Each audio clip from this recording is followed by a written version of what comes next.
Welcome to a podcast. I'm Ellen. Oh, I love it. A pod. Get it? Yeah. I'm Lindsay. You guys, I'm so excited. I'm having a fangirl moment here. We have Lisa Guerrero on the podcast today. She is, and I'm going to have to cheat and look at this because the list is so long. So many accolades. So many accolades. I had to write them Just down. means I'm really old. I've been around a long time. My resume is that long. It's wonderful. She is multiple award-winning journalist and investigative reporter who chases bad guys and fights for victims' rights. She is an actor. She is a model and a former sportscaster. She is a producer, an author, a host, a keynote speaker, an artist, a major animal advocate, a warrior, a girl's girl, and a sister. Yay. Yay! Lisa, thank you so much for joining us on the pod. You guys, thank you for having me. I'm so proud of you. Oh, we're proud of you. You're a real life Wonder Woman. Thank you. We're I know so it's happy to have you It's here. funny when the kids come up to me in the airports because typically I travel so much. So I see all these kids traveling with their parents and they'll be like, "Are you Lisa Guerrero from Inside Edition? I watch you on YouTube or TikTok." I watch you on Yes, TikTok. it's so cute. So yeah, the kids think I'm Wonder Woman, which Yeah. is It's amazing. awesome. Is there any better role to have Yeah. on the planet? I grew up loving Linda Carter as the original Wonder Woman on TV, and to think that I get to chase bad guys like she did. Not quite the same outfit, but I think that the boobs are close. Yeah, we They're don't, very we don't need to be wearing. We don't need to wear that outfit. no, we love that outfit though. We love her. So yeah, it's fun to be recognized for that. Well, it's true because when Nico was younger and he was already watching you on YouTube on Inside Edition and he put two and two together. He's like, "Wait, Mom, your friend Lisa is Lisa Guerrero?" And Why is Lisa on YouTube? Yeah. He's like, "Are you kidding?" He's like, Can she come over and can I take a picture and can I tell all my friends? Wait, well, actually, that brings something up. I have known you for a couple of years now, but how did you meet? I don't know how you two came together. Through animals and Ellen's husband. Yes, that was an interesting moment. So this was what, 2010? Yeah, it was a Long time ago. And Mark, my husband, came home after, at the time he was traveling all the time back and forth to New York, and he would always fly back on the red eye. And one morning after he had been gone, he comes in and he's like, "I met this girl on the plane last night. I told her all about you." Give me her first name, I will find her. No, and he hands me Lisa's business card. And I recognized the name because my father, who was so into sports, would watch you. So I already knew who you were. But I had to Google you because that's what we do. Naturally. And what comes up, other than a gazillion trillion things, but the most gorgeous photos and also Playboy. Yeah. Least ideal woman for your husband to have met on a plane. And instantly I was like, I hate her and I hate him. Yeah. Because I mean, Why not? but he's like, "Will you calm down, please?" He's like, "Just call her. She's getting an award for, it was a Humane Society award. So the Genesis Awards. Yep. And what was so funny about this is that I'm sitting next to this dude and I think it was like a red eye or something. I remember it was at night and he's ordering red wine. And typically I don't speak to people when I travel. I kind of have the barrier up because I don't want to get caught in a conversation. But he recognized me from sports. So he asked me something about, I don't know what time of the year it was, like maybe the NFL or baseball or something. And he immediately said, "My wife makes jewelry." And I said, "Really?" Because I have an event coming up and maybe I can wear some of her jewelry on the red carpet. And he also told me that you were an animal advocate and that you did dog rescue. And so I thought, well, this is great because it's for the Genesis Awards, which is all about animals. Perfect. And so I gave him my card to give you. And never thinking, never thinking, oh no, I shouldn't give this man my business card. He's a married man. And by the way, at the time I was married too. So I was just like, oh, this is a good opportunity for both of us. And I love to help other women. And, I was going to wear something on the red carpet and wear somebody's jewelry. Sure. Why not an animal advocate? Yeah. And so that's why I gave him my card to give to you. So then you pick it up from here. So, yeah. So that morning, and by the way, I could tell he was drinking red wine because it was still like on his lips and he's trying to explain to me. But wait, no, she's so nice. She's so getting cool. an award for like a horse. Black market horse slaughter. A really, serious investigation I did where we found out in South Florida that there was an illegal black market for horse meat because in some cultures and some religions, they think that horse meat can be magical or can cure certain diseases. So there were people that were killing these animals and illegally selling their meat for profit. And so we did an investigation on it and we uncovered this ring of people doing that in Florida. And it was, it was very serious, very sad story. But we also in the process discovered that Secretariat, the championship horse, one of Secretariat's descendants was put on the market for selling its meat as well.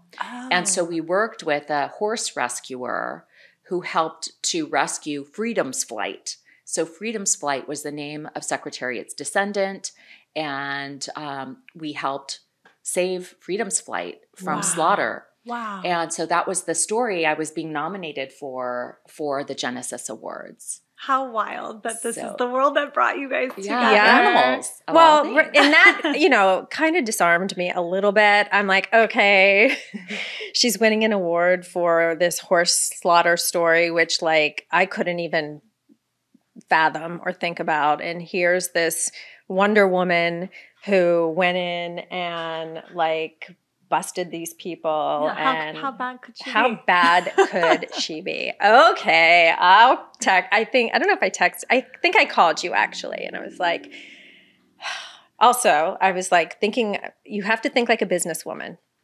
That went through my mind too. I'm like, this is free PR. Right. It could be. It's a good opportunity. I need to like get over myself right now and see what happens. So I called you. I invited you over because at the time I had a little pop-up jewelry shop in the foyer of my house. And you were so sweet and you're like, yes, like I'll come over. I think like you came over the next day. And I just remember I could hear your car. We lived on a cul-de-sac and I could hear your car pull in. And I'm like peeled at the front door at the little people. Who is she? And I see you coming up the front steps. She emerged. You emerged. It was like you were floating and you walk into my courtyard and you just have like these angel's wings and this halo above your head. And I'm like, I think she's a nice person. Like you just have this energy about you. And I was like, I was almost like pissed that I couldn't hate you. And then you walked in the front door and that was it. That was it. We fell in love. We it was love at first sight. I had love. a feeling. I know. That tracks for you guys. Yeah. I mean, besides my son, you are the best thing that my husband ever gave me. Yay. Oh my gosh. I love that. Oh my. And add that to your accolades. Yeah. I need to put that to the list. Thank you. And Lindsay, I have to say that when I walked in, because I didn't know what to expect either, and her jewelry was spectacular. And so I don't know what I thought, because he had given me your website. So I went online and looked at your pieces and I was like, oh my gosh, they're gorgeous.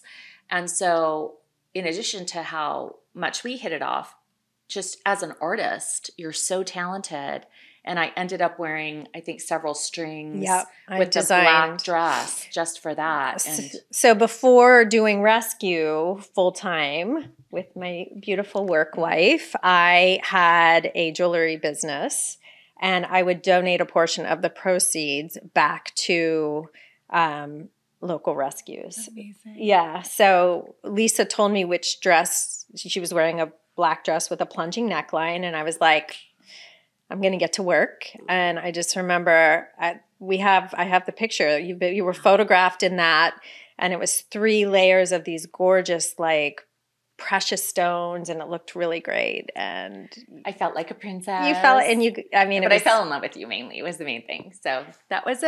Yeah. And you saved horses at the same time. And we saved horses, yes. And so that's the backstory. That's how we met so long ago.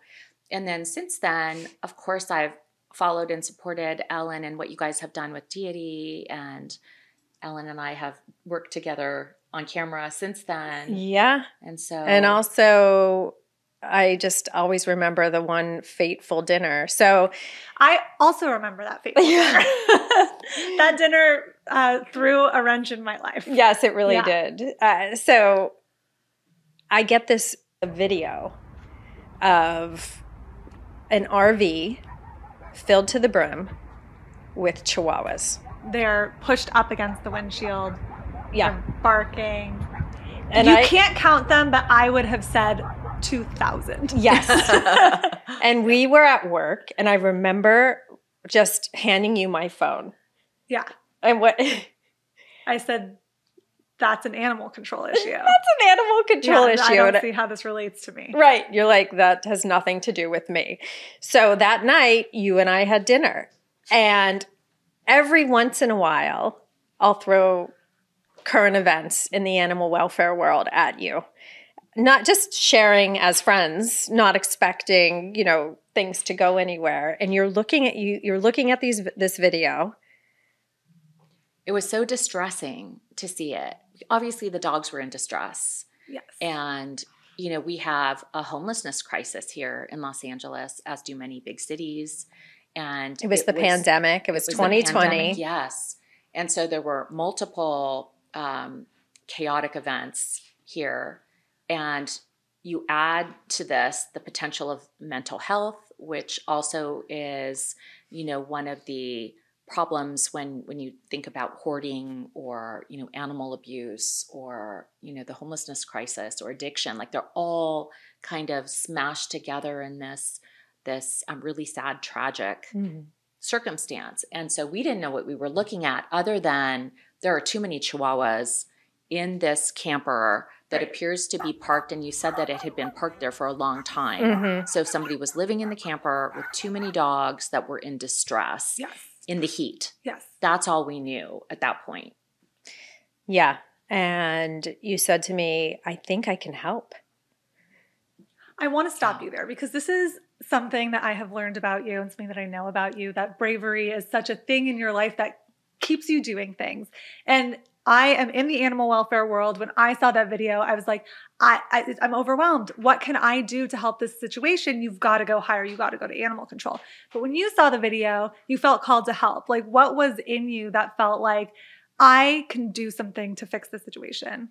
So thank you for saying that, Lindsay. And there are a couple things that went through my mind. Number one is I do have a platform. I'm on Inside Edition, and we have done animal stories before. And because it was local in LA and because it was during the pandemic, so I was shooting a bunch of LA-based stories. They weren't letting us travel. There was a travel restriction at CBS, so I couldn't get on a plane to do investigations. So I thought, this is something, driving distance, it's right here. It's clearly a distressful situation for the dogs, so the sooner we can address it, the better. If we combined a bunch of issues, homelessness, hoarding, mental illness potentially, and dogs.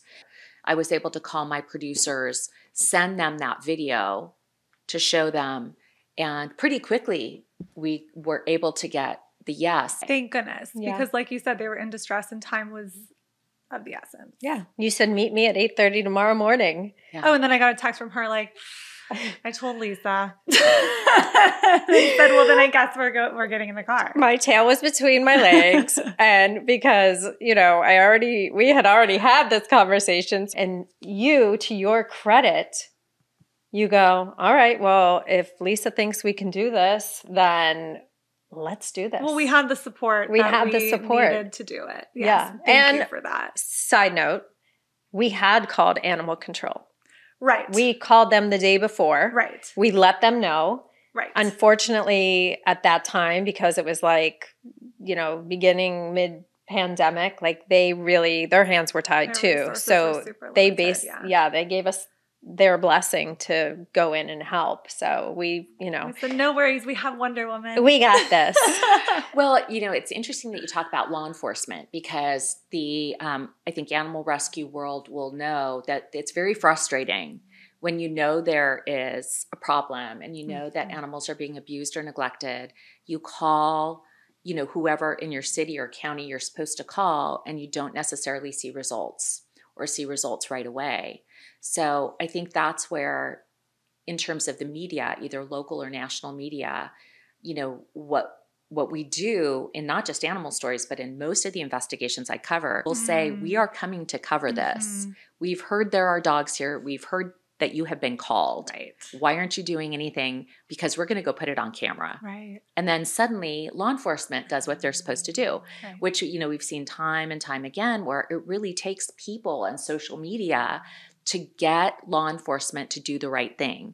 Mm-hmm. And often it's not their fault. They have, a million things going on, and there's a lot of stress on law enforcement. But at the same time, dogs and any animal, really, all animals are worthy of being cared for. Mm-hmm. And, if somebody that is supposed to be responsible for a dog isn't caring for them or neglecting them or hurting them, then law enforcement needs to step in. I'm sorry, they do.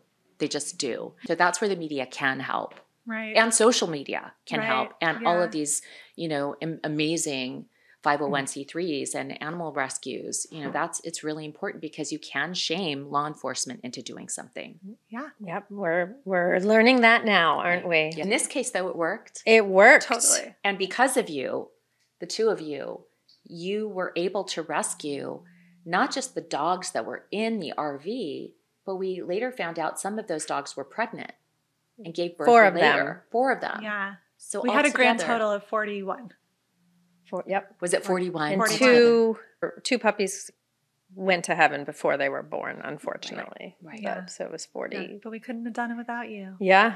We really couldn't have. I mean, it was a team. That was a team effort for sure. And shout out to LAPD, because you approached the woman in the RV, and also shout out to her big time, because she accepted help. She literally started with 3 dogs. Thought she couldn't afford the spay-neuter. There should be more resources for free spay-neuter, and unfortunately there just isn't. And her fear was that if she took them to the shelter to ask for help with that, they would have kept her dogs. So soon enough, 3 dogs became 21 in the RV. With the 4 pregnant, which became the 41. Yeah. So then going back to a combination of problems, homelessness crisis, mental illness, and an inability to trust organizations, and feeling like, they're not going to let me have my dogs back if I get them spayed or neutered. And so there was a kind of a lack of education of, what organizations can do. So she, there was all of these issues, and good for the LAPD for coming, for providing a translator. Right away they showed up. For helping right away. And so it worked out really well. It did. That was a happy ending. And I write about it in my book. This is even, I mentioned this in my book. Page 255. Like, wait, we didn't notice at all. Warrior. Actually, I have the book over there. Yeah, we do have the book. Yes, page 255 is the mention of Deity Animal Rescue. Yay!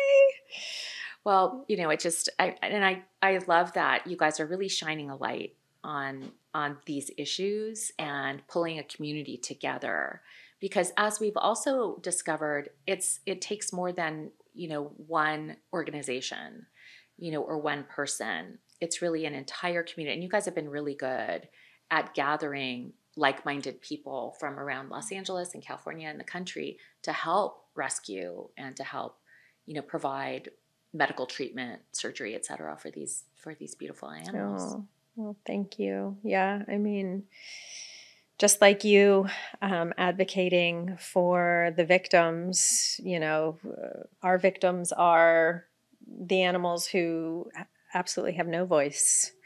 And I mean, it's just, a daily thing. And that was actually something that I was thinking about last night, compassion fatigue.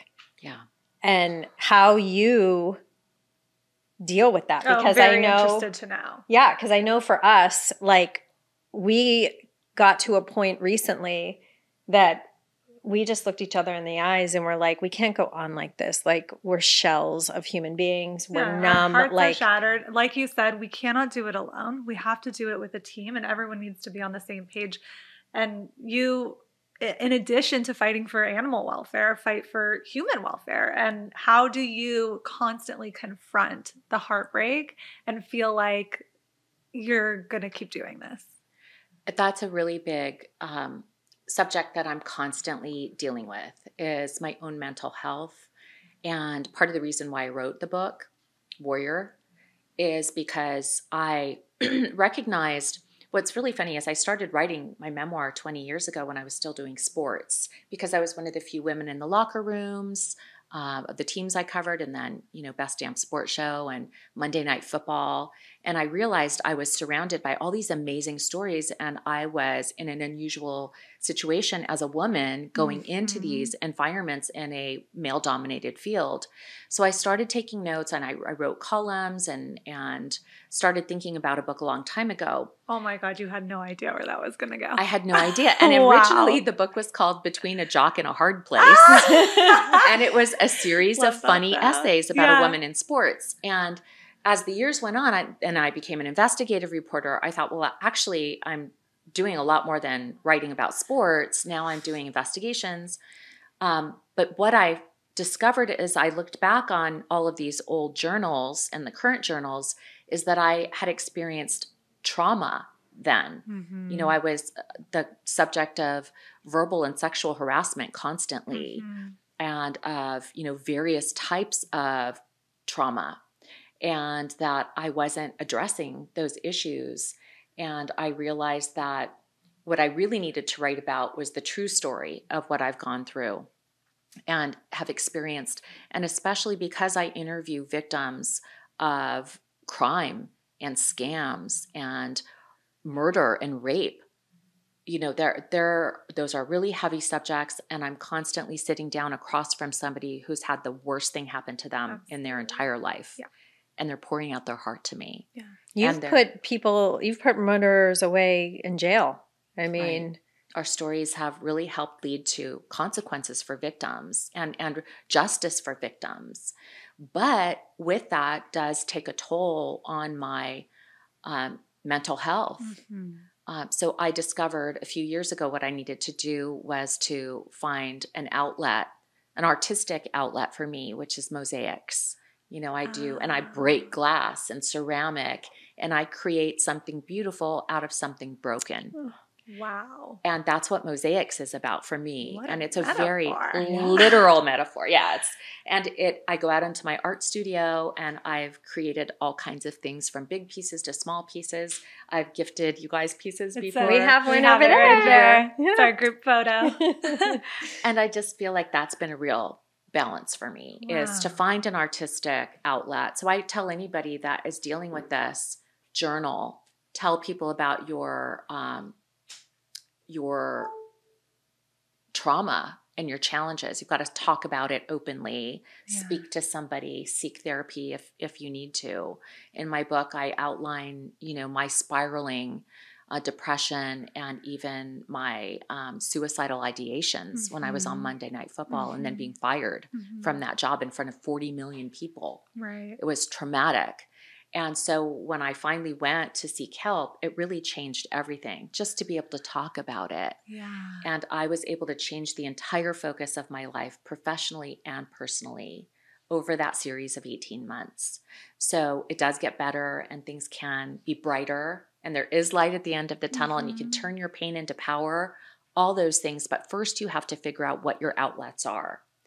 Is it speaking to somebody? Is it art? Is it music? Is it dance? Is it, for me, it's also working with nonprofits. I work with the Salvation Army and other nonprofits that I think help people before they get to the place where they're committing crimes and doing things where I'm covering them on TV.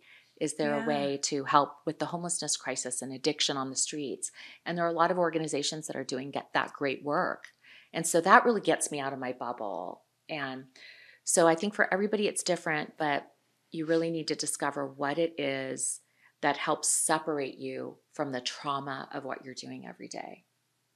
I love something that you said there, which was that you found strength in your vulnerability. I think part of our job, and it sounds like a lot of part of your job, is so hard and so gut-wrenching and it really breaks you, but you feel like you have to show up the next day like nothing ever happened.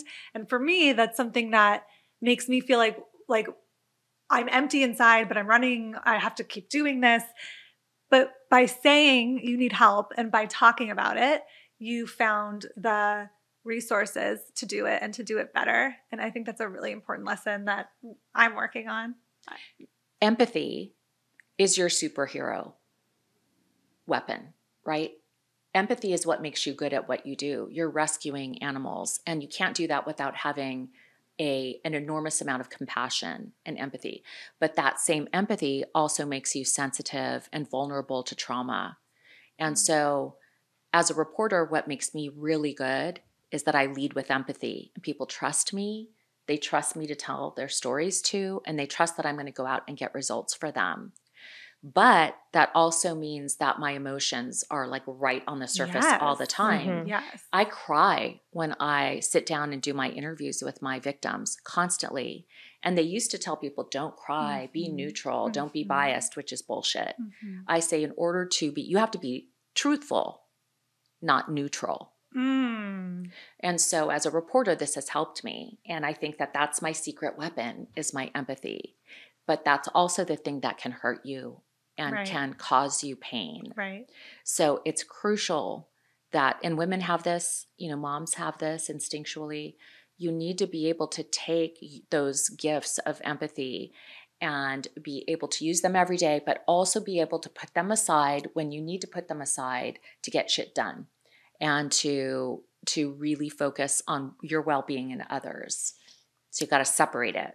One of the things that has helped me so much is you can either do this in journal form or just by thinking.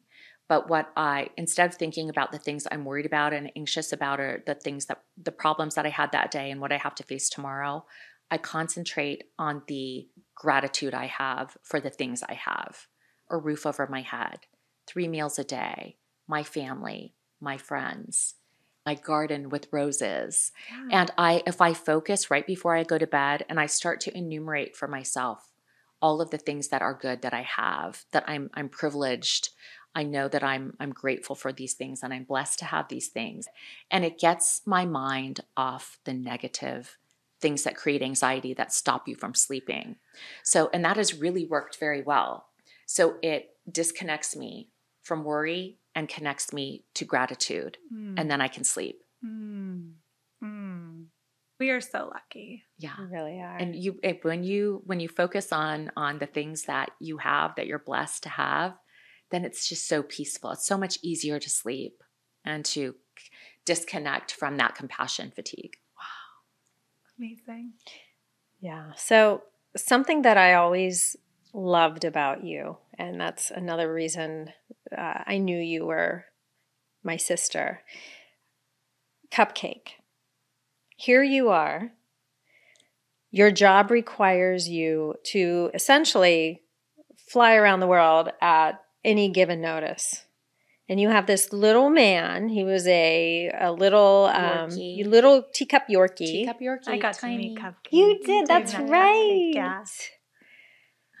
somehow, even with your schedule, you were able to make it work, provide for him, and, find care for him when you went away. Yeah, he was 17 when he passed during the pandemic, which was so Oh, sad, but he lived such a great life and he just made me so happy. He was my wingman, and especially going through a divorce. If you're separated, divorce, and then the trauma that I carry with me through my job, he was always just such an angel and just a light and funny. He was hilarious. He had such a sense of humor, but he could tell when I needed, when I was down, and he would figure out ways to help me through trauma, and which is what animals do when we're connected to them, right? Yeah. And so, he lived. I had two, Twinkie and Cupcake, 15 and 17, and they passed away kind of close to each other. And, it was hard for me because sometimes I would travel with them when I could. And other times I had a wonderful house sitter that would come, Fran, shout out to Fran, that would come and take care of them for me. And especially at the end when it was just me and Cupcake. And so I'm ready to think about, I needed to grieve. And that's the other thing. When you lose your animal, especially a dog that is your family, a lot of people can quickly replace them or get another one. And for me, I needed to grieve, especially for Cupcake. And so I think I'm finally at the point where I don't cry when I talk about him. It was really hard the first year. It was. Yeah, really tough. But now I think I'm ready when my schedule slows down, which should be after May 31st. I want to get another dog next summer. Not like I'm counting down the days or anything, but I know like the exact date when I'm going to be ready to get. It's like on your calendar, new baby. Yep, I know. So yeah, you guys will help me with that when I'm ready. Wait. We're here. I'm sure Ducky would. Ducky. Yeah, he would come over and fill in the meantime. Yeah. If you need a snuggle buddy. If you need a snuggle buddy. No, I do. How is your dad doing? Gosh, thank you for asking. He's so good. So my dad's 85 and had quadruple bypass surgery last year, and he's doing great. So he's healthier now than he was before. Yeah, he's got a young man's heart. Yeah, exactly. That's so amazing. He's doing great. Thank Awesome. you for asking. Yeah. But also he loves animals as well. Well, he I was has going a to rescue dog, Sparkle. He rescued Sparkle a few years ago, and Sparkle rescued my dad and has really helped him recover. It's been amazing. Dogs are amazing. They're amazing. Yeah, because initially you were a little bit nervous. I was worried. I talked to you. I said, do we need to find another home for Sparkle? Because when my dad gets back from the hospital, and he was there for weeks and weeks. Yeah. I don't know if at 85, this dog who's young and really, rowdy, I was worried she was going to push him over or hurt him in some way, or how can he walk her? And she instinctively knew he was a little fragile. That he was fragile. And right by his side, slept with him. I mean, that's it. The two are inside. Like they were already close. Now they're like this, inseparable. So she's really helped him in the recovery. So, they're so perfect together. Yeah. So which shelter did she come from? Do you remember? Yeah, in Orange County, Huntington Beach shelter. Huntington Beach. Yeah. Sparkle stepped up to the challenge. I think it's very cool that you prioritize the womanhood in these aspects and connecting the community of women and how powerful women can be when they come together instead of tearing each other down. Can you talk a little bit more about that impact? That's why I think we've become such good friends, is that there are certain women that are really care about empowering other women and use their platforms to really bring other women either into business or, financial help or psychological, mental, support that we need. And you do that naturally as a girl, if you're a girl's girl, which I am. Which and you are. And you are. And so, I think that finding your tribe is so important. And I really care deeply about other women. And part of it is that I didn't grow up. I grew up without a mom. My mom died when I was 8 and I had no sisters. So I had to physically go out and find a sisterhood, which I did. And so that is so important to me, to help other women. And I didn't have other women to rely on when I was a sportscaster. I was the only woman in most of the locker rooms that I covered. And so you part were of the a reason pioneer in that. I was in many ways. Yes. In the 80s and 90s, there just weren't people I could go to ask to mentor, can you mentor me? Can you help me? And so now I find it like a huge thing that I'm grateful for when young women ask me. And that's, again, part of the reason I wrote my book, because I wanted to help women, young women especially, getting into entertainment or sports or media or journalism or any male-dominated field. Here are red flags to look for. Yeah. Here are the boundaries you need to create for yourself. And I wish I would have done this earlier. So, helping other women, especially young people, is really important for me. I love that. I mean, we notice it a lot in the animal welfare world, like how much more we can get done when we all work together, Mm-hmm. and especially because we are all working towards the same goal. So I think it's an important takeaway that we're just so much stronger when we all work together. And that's why it's so disappointing when you meet somebody that isn't like that. Or you trust somebody and then they're like, oh, wow, that's not a girl's girl. Yeah. And that's not the vibe. That's not the vibe. Yeah, no. Thank you for joining us today, Lisa. It was so good to have you. So much fun. Can you tell us where people can find you, your book? Yeah, thank you, Lindsay. Yes, so my book is available everywhere: Barnes & Noble, independent bookstores, Amazon. It's also on Audible. But if you want an autographed copy of my book, you can go to my website, lisaguerrero.com, and I can sign a book and send it right to you. Well, thank you so much. Thanks, Lisa. You are welcome, and thank you guys for everything you do. Thank you. Couldn't do it without you. Couldn't do it Love you. without you. Love you.